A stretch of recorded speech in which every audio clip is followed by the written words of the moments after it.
Donc, on termine la Christologie, et on ne peut pas vraiment parler de Christologie sans parler aussi de la parousie, c'est-à-dire du retour de Jésus.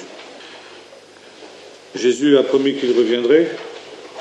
Nous en avons parlé la dernière fois quand nous avons évoqué l'ascension, et les anges qui ont parlé aux disciples leur ont promis que ce même Jésus qu'ils avaient vu s'en aller montant au ciel reviendrait de la même manière. Le livre de l'Apocalypse nous dit « Voici, il vient sur les nuées et tout œil le verra ». Le retour de Jésus, ou la parousie, est indissociable de la messianité de Jésus. Le Messie, nous l'avons vu, c'est un roi, le roi oint. Et en tant que roi, il règne sur l'univers entier comme lieutenant de Dieu. Et s'il est vrai que depuis son ascension, ainsi que nous l'avons vu, Jésus règne de jure, il ne règne pas encore de facto. C'est-à-dire, il règne de droit, mais de fait, sa royauté n'est pas encore pleinement manifestée.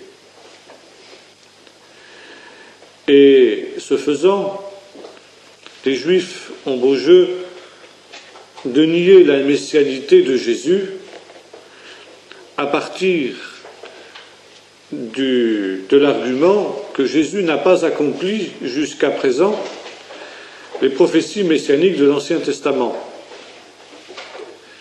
lesquelles prophéties évoquent le rassemblement d'Israël dans son pays, le fait que toutes les nations puissent alors se tourner vers le Dieu d'Israël, que les conditions matérielles, physiques et autres de la terre soient transformées, etc. Et le Messie est indissociable de la vision messianique, c'est-à-dire de la manifestation du salut de Dieu au dernier jour. Cette manifestation, elle a deux aspects. Elle a un aspect spirituel et elle a un aspect temporel. Ça veut dire, elle a un aspect qui concerne le salut intérieur et aussi ce qui concerne le salut extérieur. Elle a un aspect ensuite universaliste, c'est-à-dire que cela intéresse l'univers entier, et un aspect nationaliste, ça veut dire que ça concerne essentiellement le peuple juif. Et Jésus a accompli la première partie de ce programme lors de sa première venue. Le salut spirituel a été accompli, mais le salut, comment dirais-je, temporel n'a pas encore été manifesté. Et par conséquent, il faut une deuxième intervention du Seigneur dans l'histoire pour que la deuxième partie de ce programme soit respectée. Et c'est pourquoi le retour de Jésus, la parousie, c'est-à-dire littéralement son apparition, est évoqué 380 fois dans le Nouveau Testament et 527 fois dans l'Ancien. Quand on pense par exemple qu'une doctrine comme le baptême n'est évoquée que 19 fois, on se rend compte de la place centrale que la parousie occupe dans la Bible.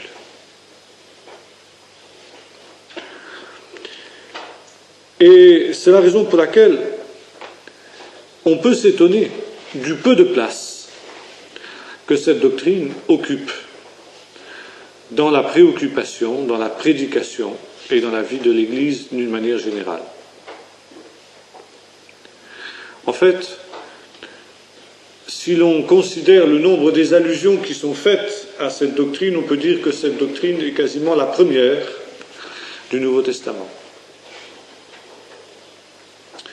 Encore une fois, c'est souligner son importance. Et on constate que dans l'éventail des doctrines de la foi chrétienne, c'est celle qui est pratiquement reléguée au dernier plan. On peut même aller plus loin et dire que les églises mondanisées haïssent tout simplement cette doctrine. Il est vrai qu'elle a donné lieu à, peut-on dire, des excès divers ordres.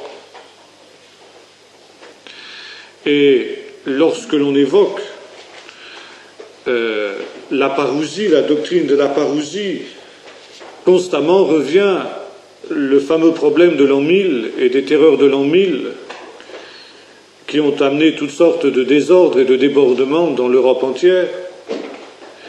Encore qu'il semble bien que ces terreurs de l'an 1000 aient été très exagérées et que les choses n'ont pas du tout pris la proportion que l'on dit qu'elles ont prise en fait.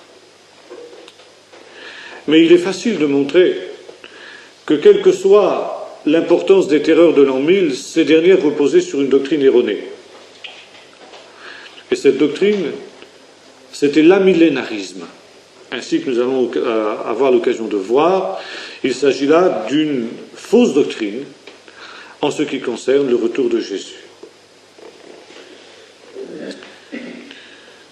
Par contre, il y a eu, et c'est la deuxième objection que l'on fait,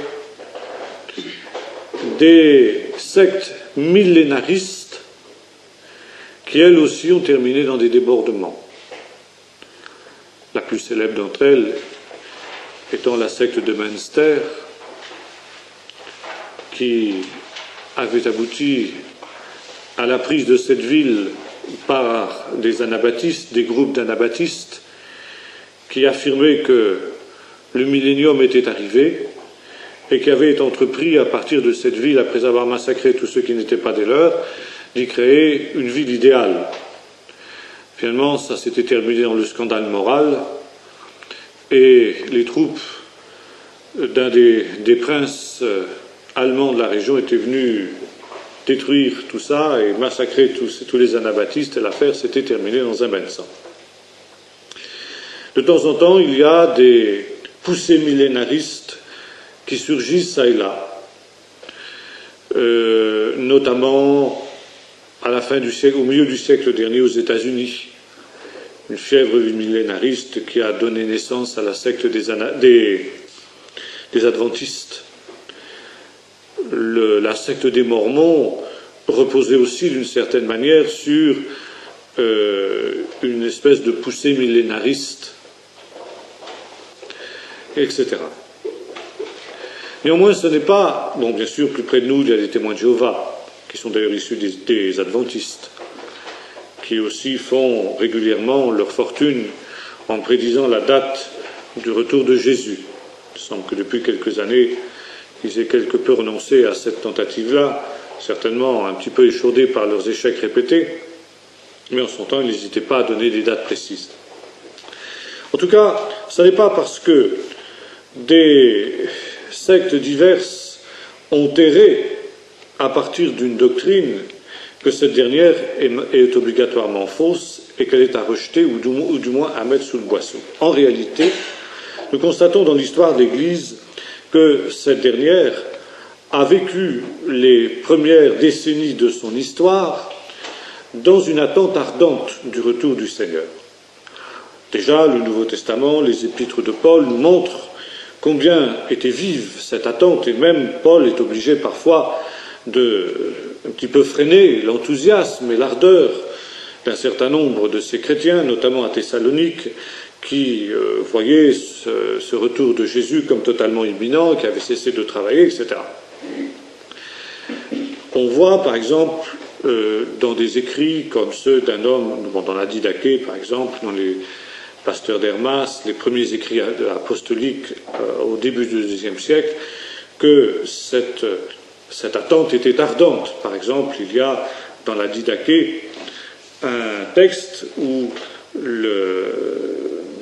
la manière de célébrer la Sainte Seine est décrite.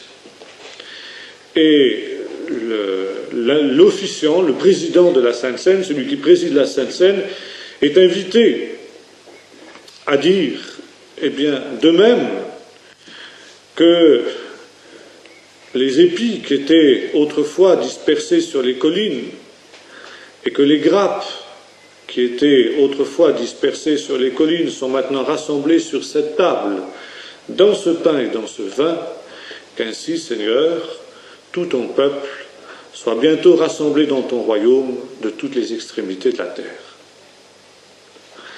Justin martyr écrivait qu'il s'attendait à ce que bientôt tous les saints, c'est-à-dire les enfants de Dieu véritables, se trouvent rassemblés dans la Jérusalem terrestre, avec les saints de l'ancienne alliance, Abraham, Isaac et tous ceux dont il est question dans l'Ancien Testament, pour y régner avec le Seigneur pendant 1000 ans, et que les Juifs incrédules auraient été chassés de cette cité. Quel que soit le caractère discutable de cette dernière affirmation, en tout cas, un homme comme Justin martyr croyait donc à la parousie prochaine et au retour de Jésus. C'est évident. Et il semble que, au IIe siècle, à la fin du IIe siècle, puis surtout au IIIe siècle, il y a eu une certaine désillusion qui se soit introduite dans l'Église, et que le fait que Jésus ne revenait pas aussi vite qu'on l'avait pensé a amené les leaders de l'Église à se dire que, somme toute, il valait mieux envisager la durée, installer l'Église dans la durée, plutôt que de la garder dans une attente de la parousie.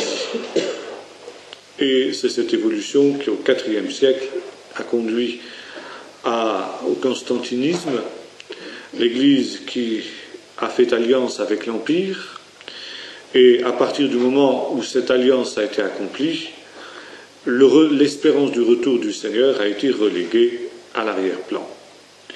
Il n'était pas souhaitable que le Seigneur revienne trop vite, de façon à ce que l'Église ait le temps d'asseoir son règne, son royaume, grâce à cette alliance qu'elle avait accomplie avec l'Empire.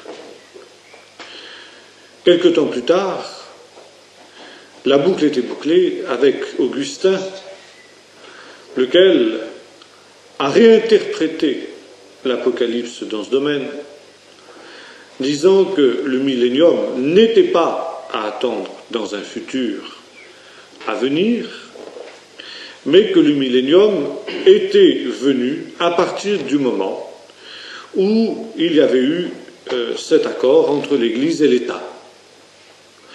Que depuis la conversion de Constantin, on était donc entré dans le millénium, et que, eh bien, il y allait y avoir un règne de l'Église, un règne terrestre du Christ par l'intermédiaire de l'Église, par l'Église interposée, lequel règne allait durer 1000 ans.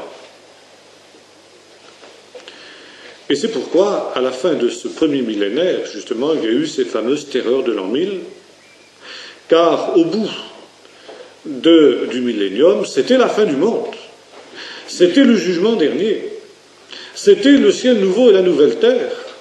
Et par conséquent, on s'attendait à des bouleversements terribles qui devaient amener la destruction de la terre, la fin du monde au sens propre du terme. Et c'est pourquoi, dans la mentalité de beaucoup de chrétiens, des membres des églises historiques, la parousie se confond avec la fin du monde. Parousie et fin du monde sont une seule et même chose. On ne fait pas la différence entre les deux choses. En réalité, ce sont deux événements bien différents. C'est ce que nous allons voir. Donc, cette période prend fin au bout du premier millénaire de l'Église, puis évidemment, Au bout de ce premier millénaire, on s'aperçoit que rien ne se passe. Le monde continue comme avant, on se dit tiens, on s'est trompé. Il faut donc réviser à nouveau la doctrine. Et la doctrine, c'est celle-ci, c'est que le millénium, c'est effectivement cette période du règne terrestre de l'Église, mais les 1000 ans sont à prendre au sens symbolique, c'est-à-dire un temps très long. Ouf, en même temps on respire, ça veut dire on a tout le temps devant nous. Et le Seigneur, eh bien, c'est pas demain la veille qu'il revienne. C'est ça que ça signifie. Et la parousie devient un des articles du credo. Parlant de Jésus, il est dit, il est monté au ciel, il s'est assis à la droite de Dieu, le Père Tout-Puissant, il viendra de là pour juger les vivants et les morts. Point final. Et pour beaucoup de gens, la parousie, ça se borne à ça. Et puisqu'il viendra de là pour juger les vivants et les morts, on n'est pas tellement pressé qu'il revienne. Le plus tard sera le mieux. Plus tard on aura affaire au jugement, le mieux on se portera. Et c'est dans cela que la doctrine du retour du Seigneur est quasiment caricaturée et défigurée dans la plupart des églises historiques. Ce sont les églises évangéliques qui ont redécouvert la doctrine du retour du Seigneur, notamment à partir du XVIIe siècle, quand on s'est mis à étudier les prophéties. Et puis, plus près de nous, c'est Darby, John Nelson Darby, qui a élaboré le premier système cohérent, la première doctrine cohérente du retour de Jésus.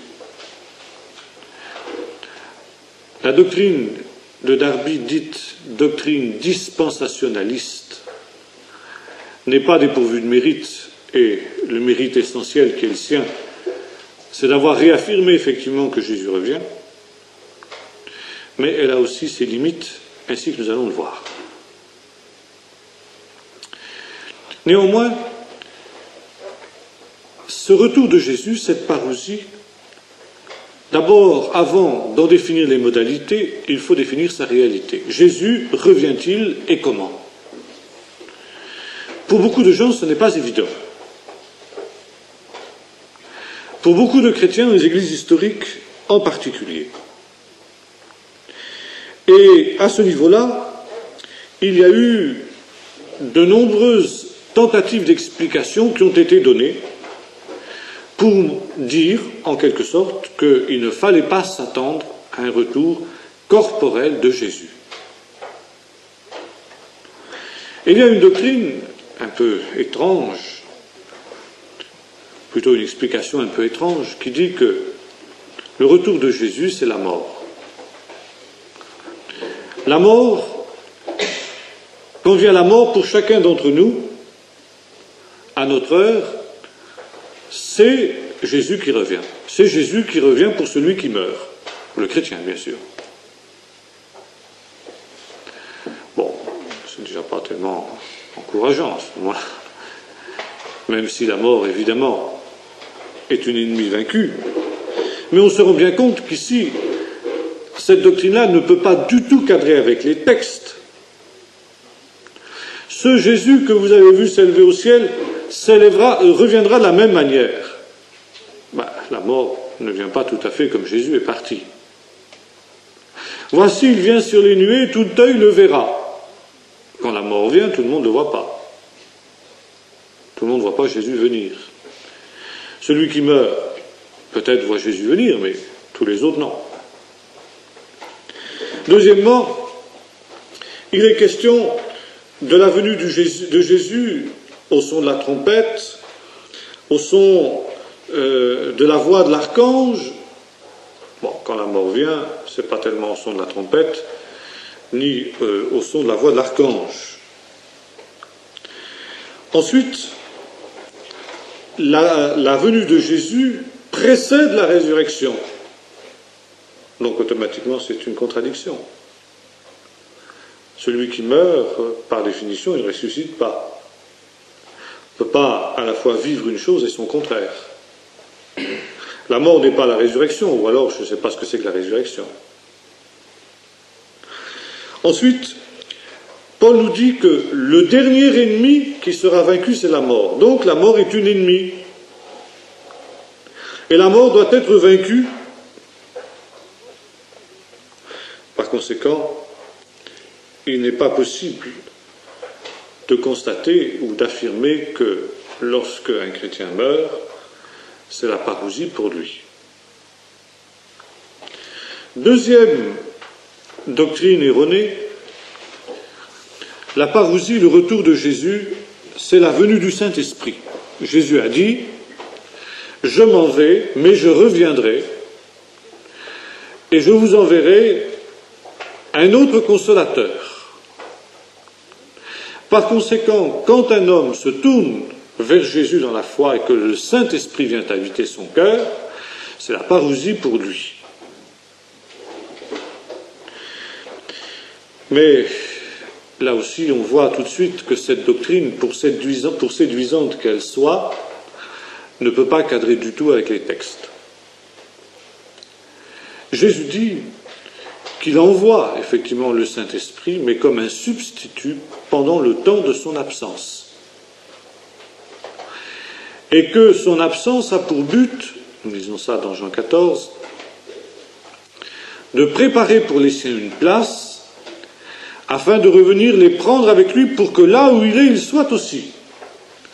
Lorsque le Saint-Esprit vient dans notre cœur, nous ne sommes pas là où est Jésus. C'est bien évident.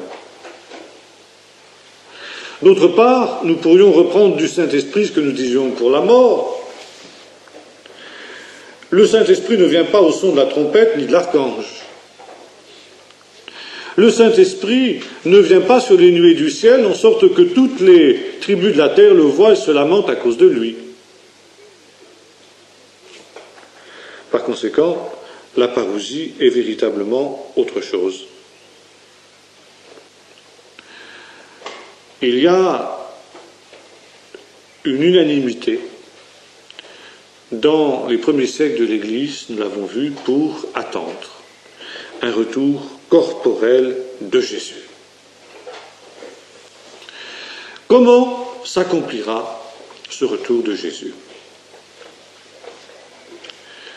Eh bien, la Bible nous le montre en deux temps.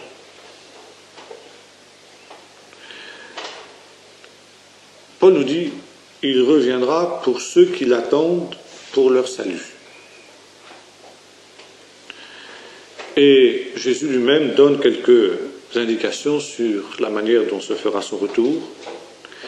Il dit comme un voleur dans la nuit. Quand les hommes diront paix et sûreté, quand ils ne s'y attendront pas, comme un voleur dans la nuit. Donc, la surprise, et on pourrait dire la discrétion. Deuxièmement, il vient pour ressusciter ceux qui ont cru en lui. Et tous les écrits du Nouveau Testament, comme ceux de l'Ancien Testament, font allusion d'une résurrection en deux temps. Paul, devant Agrippa, affirme qu'il y aura une résurrection des justes et des injustes, ainsi que l'affirment les prophètes. Mais déjà, dans l'Ancien Testament, il y a deux étapes de cette résurrection, des justes et des injustes. Dans le livre de Daniel, dans le chapitre 12, l'ange qui parle avec Daniel lui déclare que plusieurs de ceux qui dorment dans la poussière, plusieurs on peut traduire aussi par un grand nombre de ceux qui dorment dans la poussière, se réveilleront. Et après, les autres se réveilleront pour le jugement. Et c'est ce texte de Daniel, en particulier ce verset de Daniel, qui est dans la tradition juive, à l'époque de Jésus et avant déjà, a permis de définir l'idée qu'il y a une résurrection d'entre les morts. Pas de tous les morts, mais d'entre les morts. Et cette expression, nous la retrouvons à plusieurs reprises dans le Nouveau Testament, notamment sous la plume de Paul. Une résurrection d'entre les morts. Et Paul lui-même déclare dans l'Épître aux Philippiens, donc il a renoncé à tout, afin de pouvoir arriver, dit-il, si je puis, à la résurrection d'entre les morts. Et cette résurrection d'entre les morts est un privilège qui est donné aux justes. Seuls les justes auront part à cette résurrection d'entre les morts. Et le but de cette résurrection d'entre les morts sera de briller, comme le dit l'ange à Daniel, comme le soleil, quand il est dans sa force. Et dans un deuxième temps, il y aura la résurrection de tous les morts pour le jugement. Et ça, nous le trouvons dans Daniel aussi, n'est-ce pas? Dans la vision messianique, chapitre 7, la fameuse vision du Fils de l'homme qui vient sur les nuées du ciel pour exercer le jugement sur les bêtes, en particulier les empires humains qui se sont succédés sur la surface de la terre.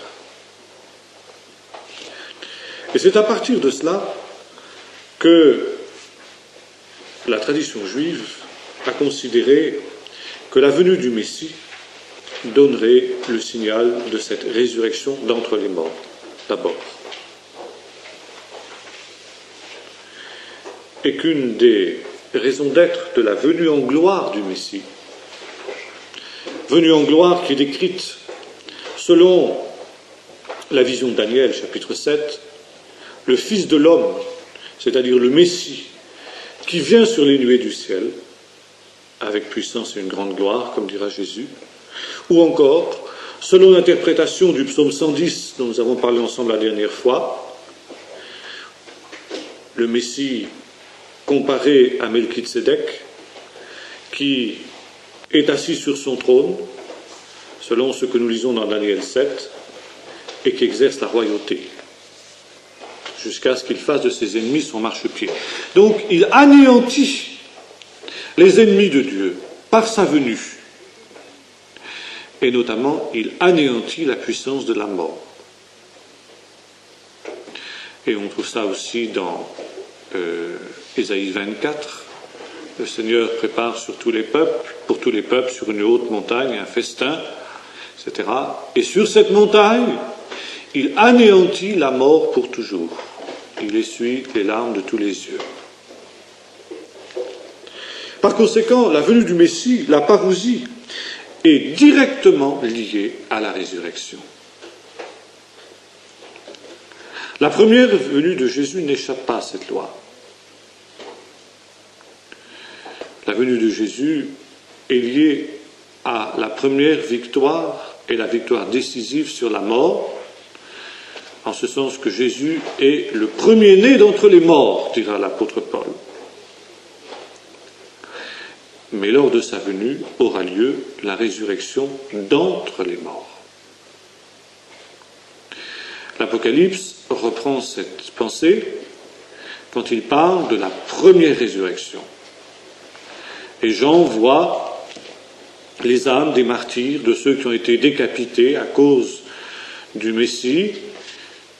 Ils revinrent à la vie quand? Au moment où le Seigneur apparaît. Et c'est alors que a lieu la première résurrection. Et Jean ajoute, heureux et saints ceux qui ont part à la première résurrection. La seconde mort n'a plus de pouvoir sur eux et ils régneront avec le Messie pendant 1000 ans. Donc, c'est bien de cette résurrection d'entre les morts qu'on trouve dans la tradition juive, qu'on trouve à Qumran et qu'on trouve dans les autres écrits du Nouveau Testament qu'il s'agit là. Et puis après, au bout du règne messianique, a lieu la résurrection de tous les morts, mais cette fois-ci pour le jugement.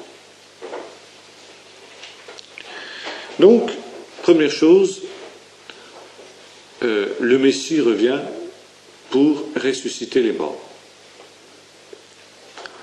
Vraiment, que se passe-t-il? Il y a un autre problème.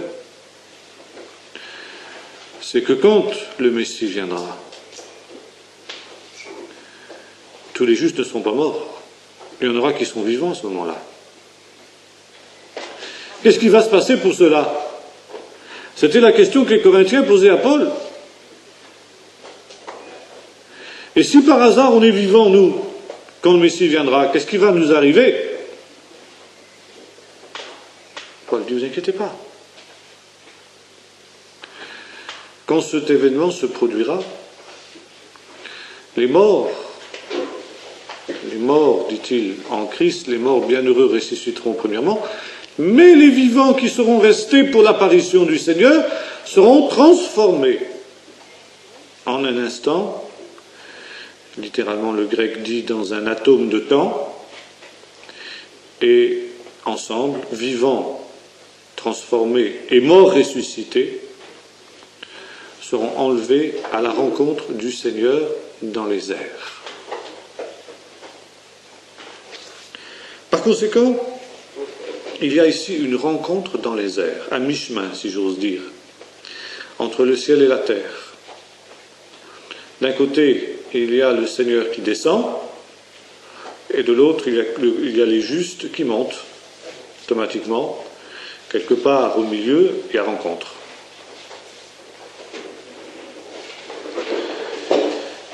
Donc le Seigneur revient pour prendre les siens. Et de nombreux textes montrent le caractère aussi tout à fait étonnant de cet événement, d'où la nécessité de la vigilance. Et Jésus dit, ce jour-là, cette nuit-là, de deux hommes qui seront à travailler ensemble, l'un sera pris, l'autre laissé. De deux femmes qui seront en train de moudre ensemble, l'une sera prise, l'autre laissée. De deux personnes qui seront dans un même lit, l'une sera prise, l'autre laissée, etc. Et en même temps, nous retrouvons ici cette idée que nous évoquions hier du rassemblement des élus dans le royaume céleste. Il rassemblera ses élus des quatre coins de la terre dans son royaume. Après avoir envoyé ses anges avec une trompette retentissante. Autre pensée forte aussi que nous trouvons en relation avec la parousie, c'est l'idée du jugement. Donc, résurrection des morts, des justes,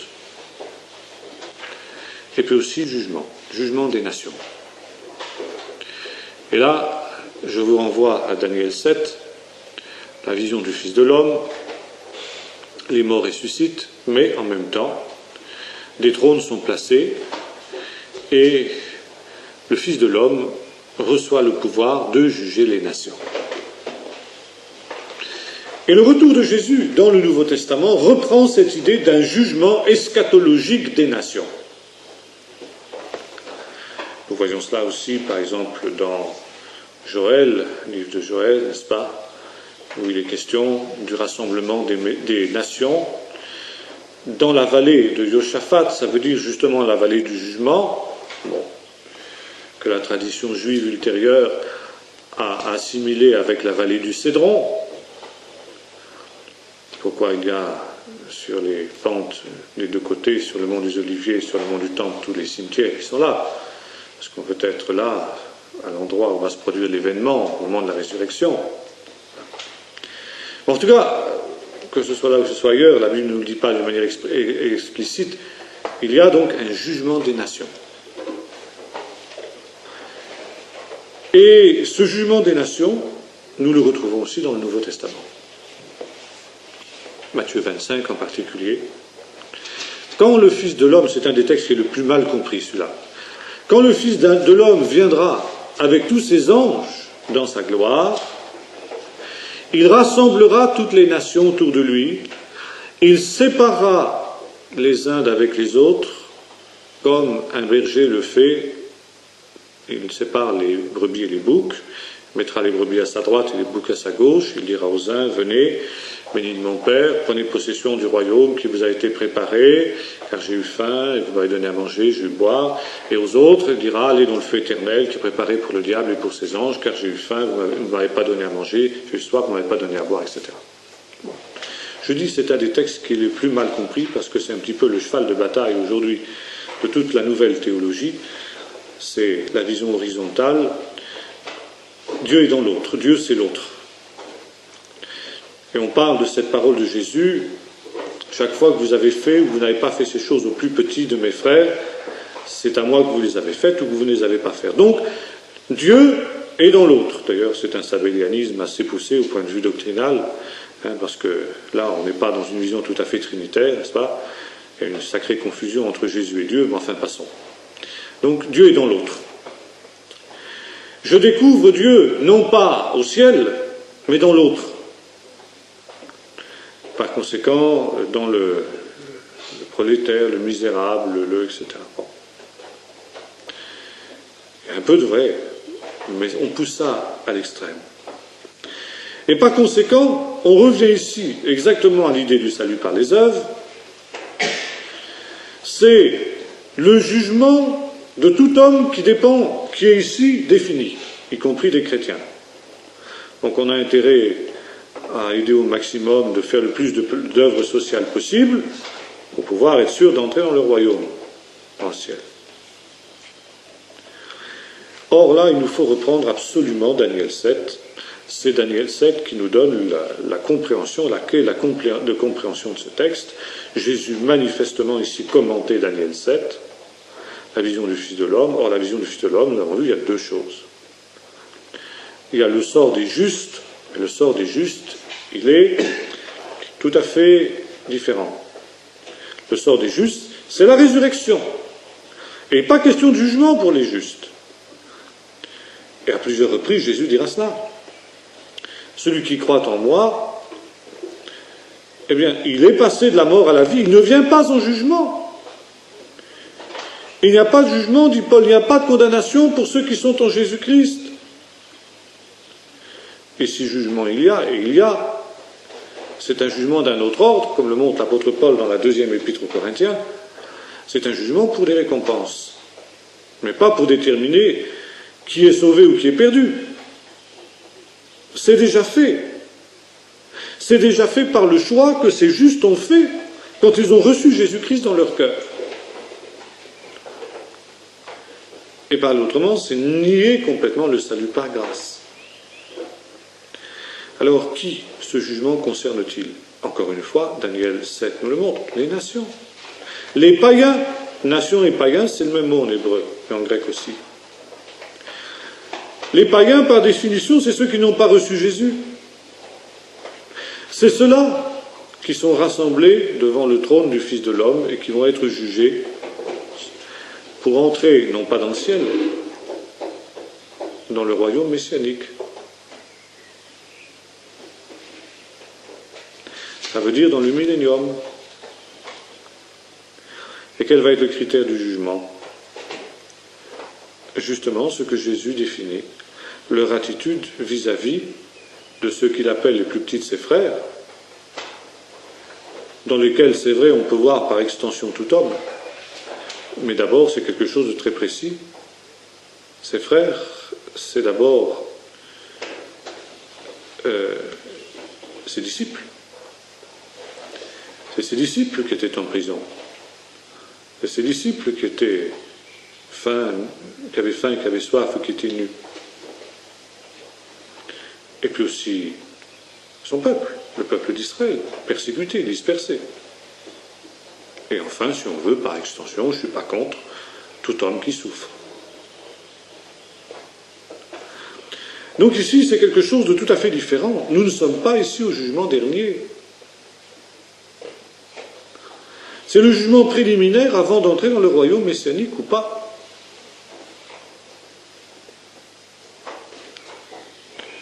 Et puis, le jugement des nations implique aussi une autre réalité, toujours Daniel 7.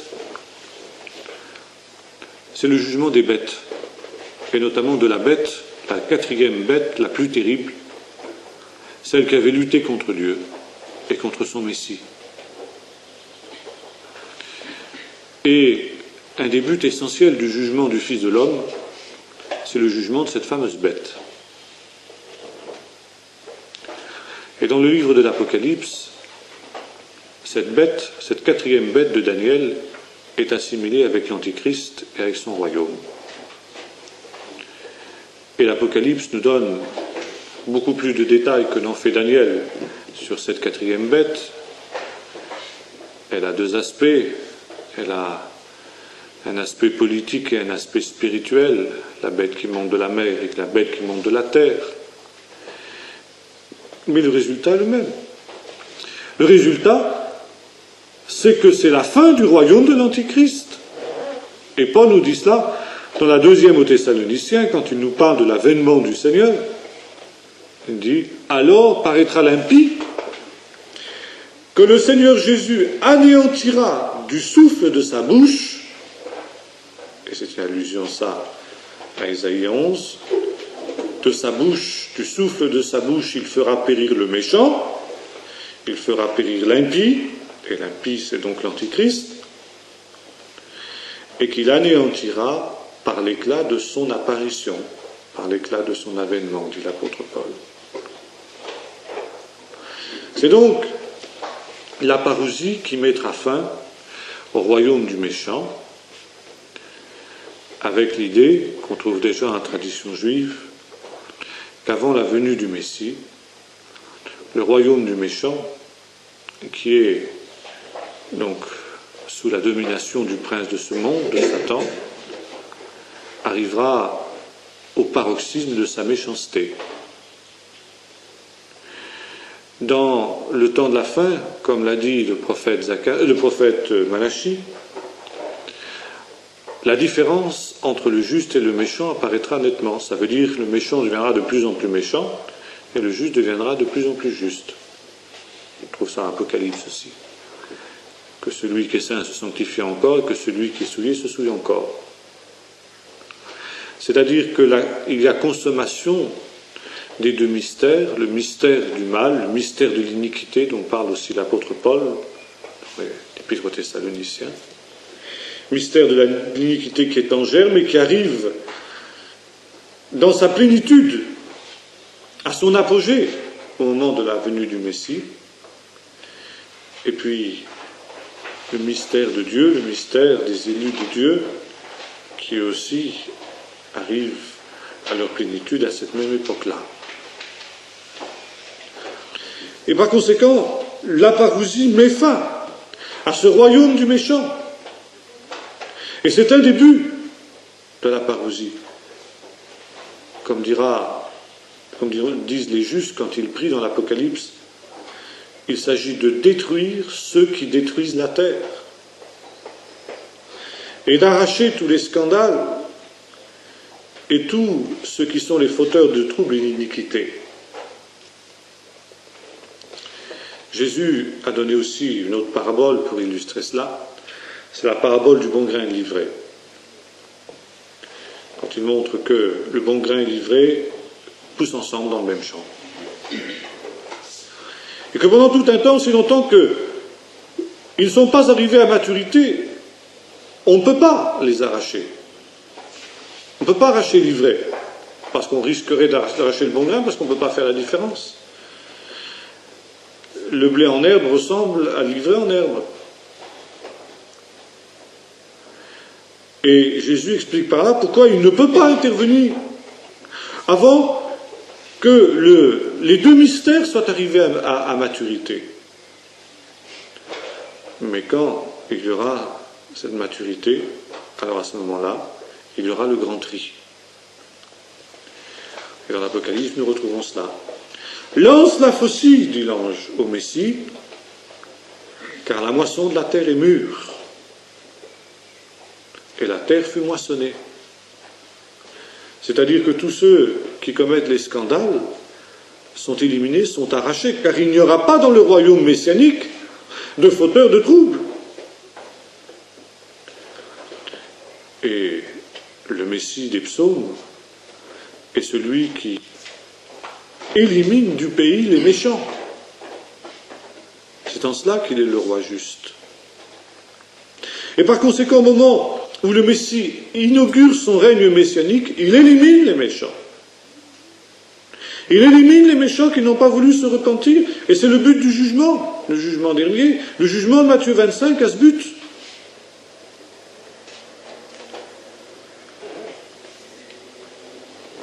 Ensuite, il établit son règne. Et son règne implique d'abord une restauration de l'ordre de la création. Il faut reprendre Ésaïe 11. Le loup habitera avec l'agneau, enfin vous connaissez bien ce texte. Il faut reprendre aussi Romains 8, où Paul déclare que la création tout entière attend avec des soupirs inexprimables la manifestation des fils de Dieu. Parce que cette nature espère aussi être affranchie de la vanité à laquelle elle a été soumise à cause du péché des hommes. Et par conséquent, la restauration du royaume messianique, l'élimination des méchants, entraîne une modification de la création de la nature. Les animaux féroces perdent leur férocité.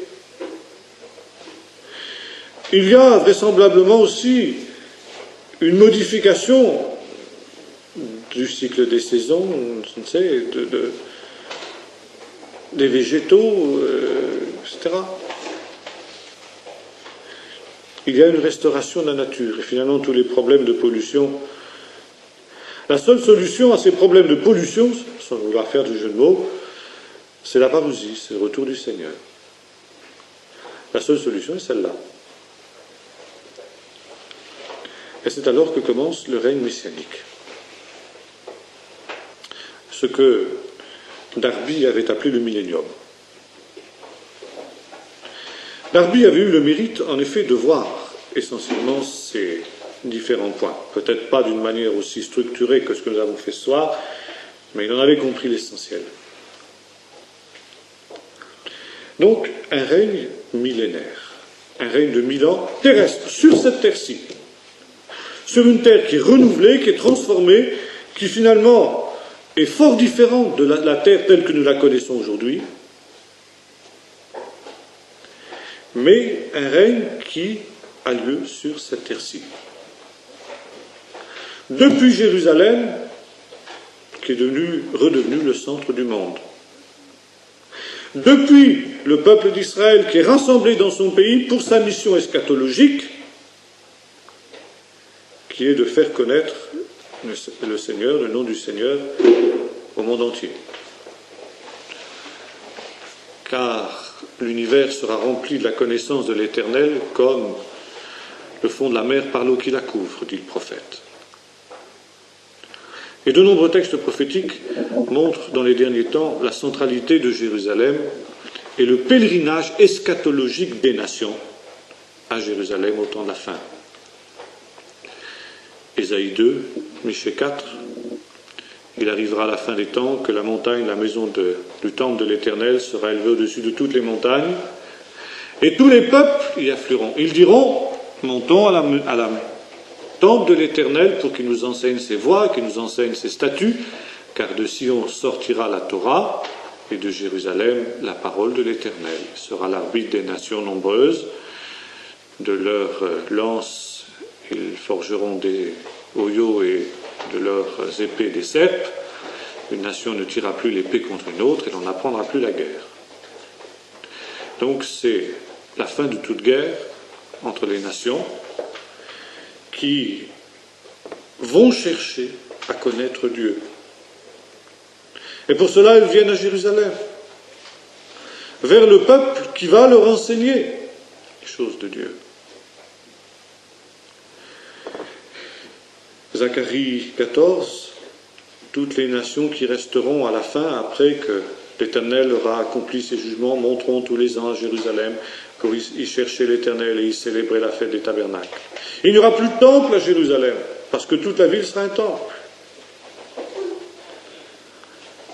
Et la ville sera un sanctuaire. Même les clochettes des chevaux porteront sainteté à l'Éternel, ce qu'il y avait sur les, vous savez, sur les objets qui étaient consacrés au temple, au service du temple, comme la petite grenade qu'on vient de retrouver actuellement.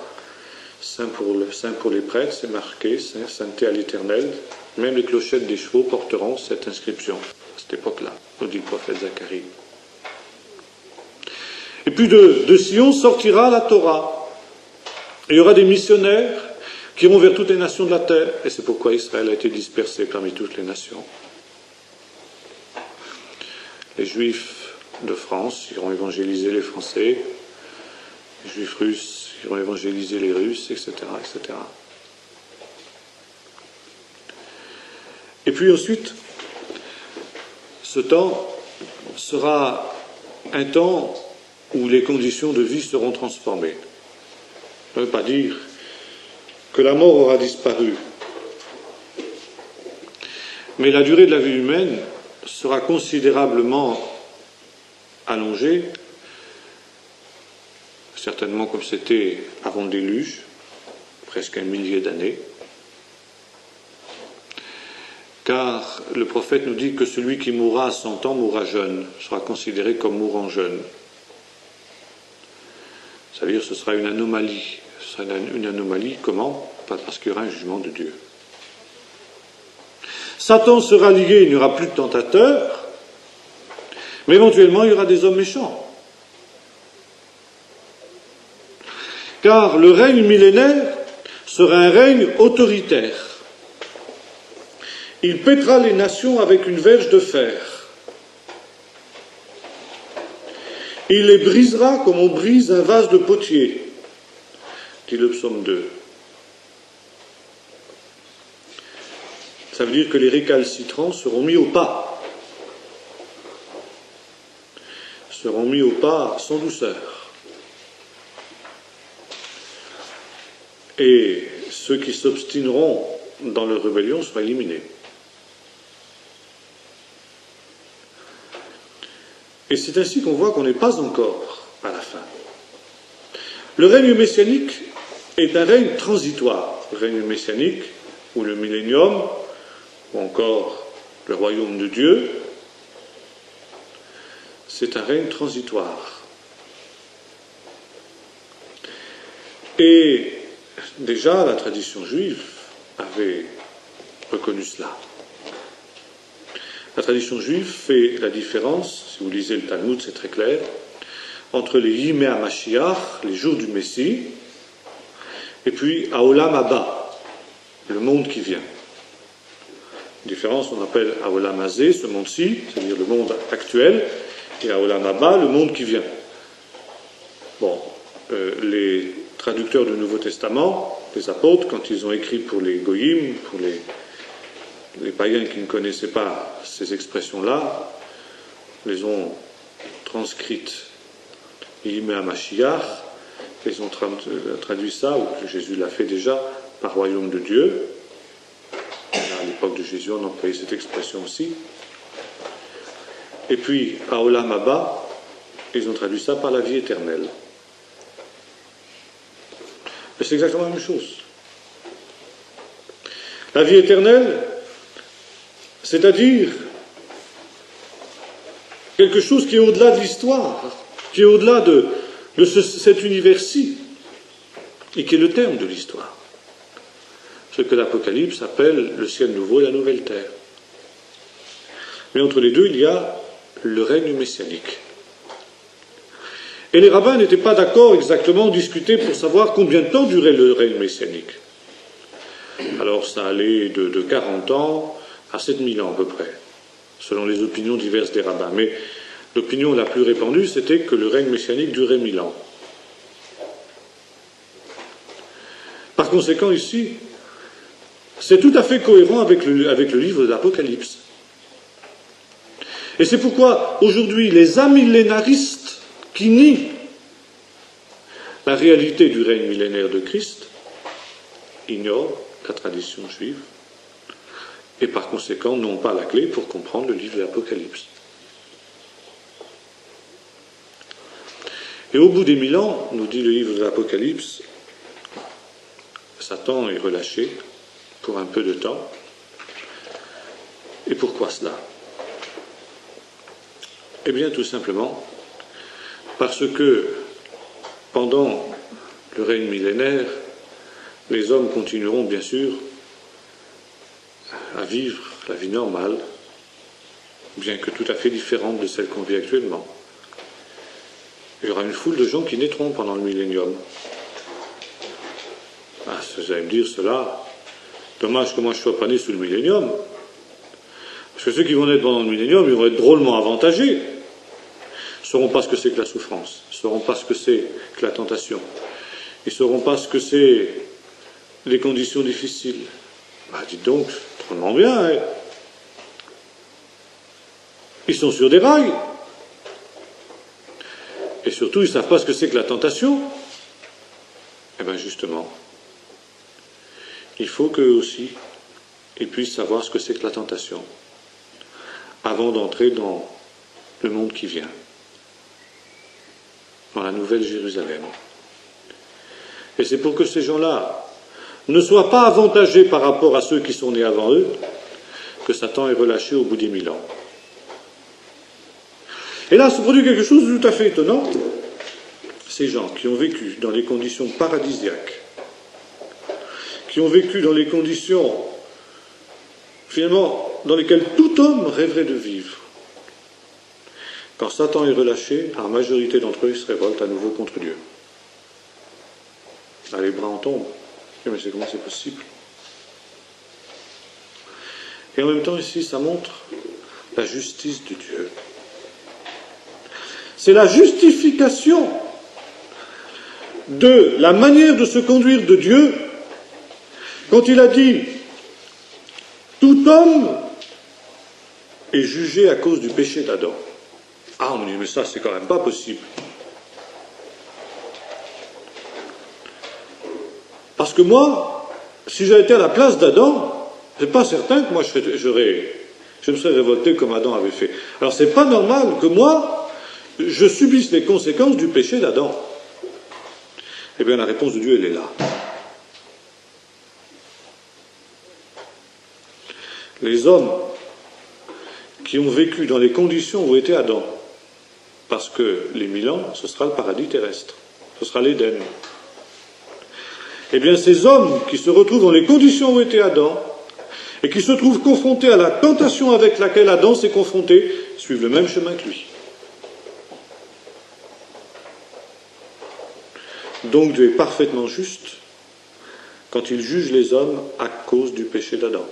Parce que ce péché d'Adam est leur péché, et il l'assume, la preuve en est.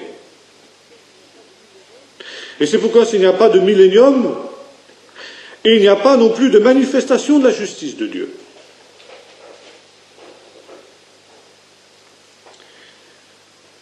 Et c'est pourquoi ici, nous avons réellement une doctrine fondamentale. Et aujourd'hui, la négation du millénium, qu'on trouve de plus en plus dans les milieux évangéliques, est quelque chose d'extrêmement grave. Or, de plus en plus, on nie le millénium. Il y a eu pendant tout un temps le dispensationalisme, et Darby, effectivement, malgré tout le mérite qu'il faut reconnaître à son système, avait un peu trop systématisé les choses. Il était tout juste, il ne faisait pas un calendrier, pas des événements de la fin, ça a duré 7 ans, il va y avoir d'abord ci, il va y avoir d'abord ça, une alliance avec Israël pendant 3 ans et demi, puis au bout des 3 ans et demi, enfin, rupture de l'Antéchrist apparaîtra, il rompra son alliance avec Israël. Enfin, il y avait tout. Alors il y a des chartes, vous savez, comme ça. C'est vrai, c'est pas sérieux. C'est pas sérieux.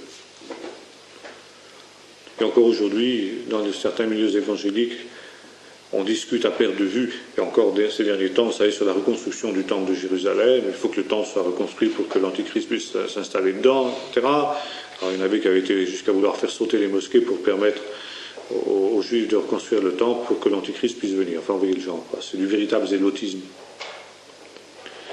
Alors, à cause de ça, on dit, oh, dans les milieux évangéliques, on dit, oh, ça va trop loin, nous, on ne suit plus. Et on rejette tout. On rejette, comme on dit, le bébé avec l'eau du bain. En réalité, bien sûr, nous ne pouvons pas accepter le dispensationalisme de Darby, parce qu'il est trop étroit, ce dispensationalisme. Si vous voulez en avoir un exemple, vous prenez les écrits de Pache, par exemple, le retour de Jésus de Pache, et tout à fait reprend le schéma d'arbiste traditionnel. Mais quand on lit le Millénium, ça va extrêmement loin.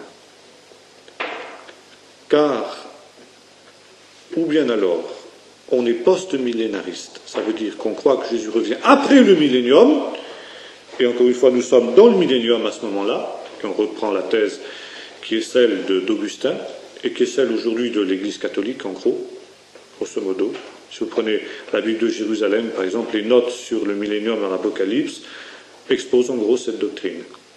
C'est-à-dire, nous sommes aujourd'hui dans le Millénium, le temps de l'Église, c'est le temps du Millénium. Pensez, les papes ont toujours rêvé régner pour le compte du Christ. Alors évidemment, cette doctrine, ça leur plaît. Hein.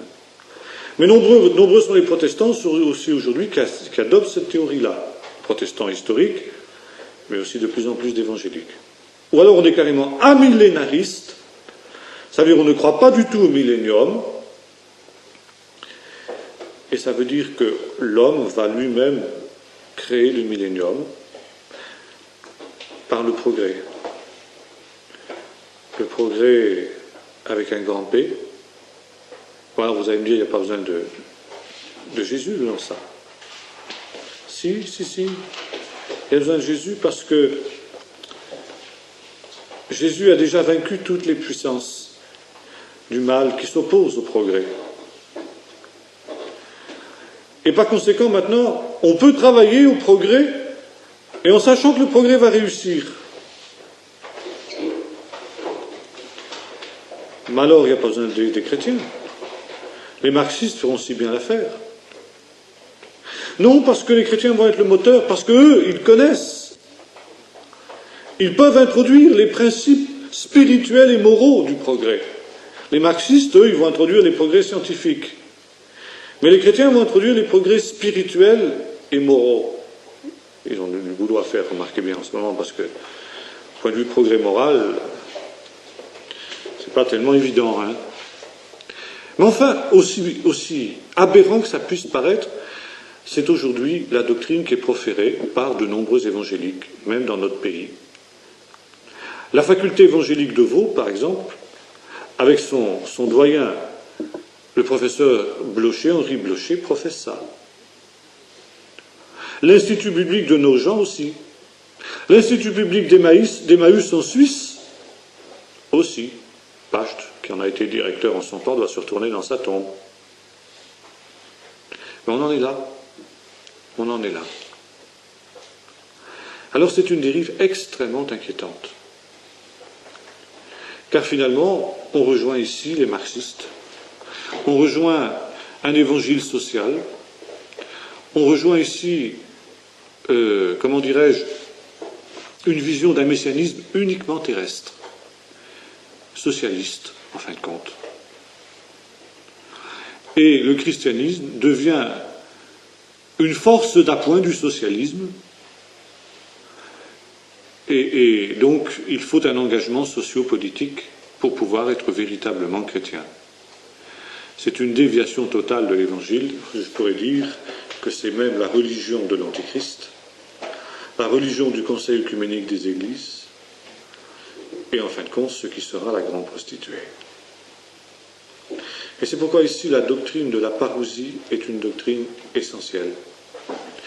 Car on peut en fin de compte la résumer de la manière suivante. Ce n'est pas nous, chrétiens, qui amèneront le millénium, le règne de Christ, par nos efforts. Nous ne pouvons rien, comme dit Jésus.